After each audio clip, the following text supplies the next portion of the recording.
All right, so inside of your booklet, you're going to find this QR code, and you're going to need to download this app, right?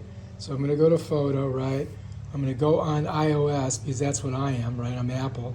I'm going to click it. It's going to take me to the takes me to the Apple Store. I'm going to click that. It wants a double click, and there it goes. It's loading. That was easy, huh? Now we can open it. All right, so here it is. It says the Ameta drone would like to access your camera. Yes, you can do that. All right, yeah, let's allow full access. Okay, now it's got connection.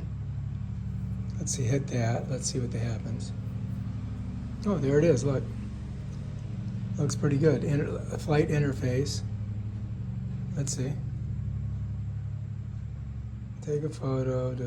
It's showing me a bunch of different stuff. It does. You would think that it would give me the how to connect it thing to the. We're gonna have to figure this out.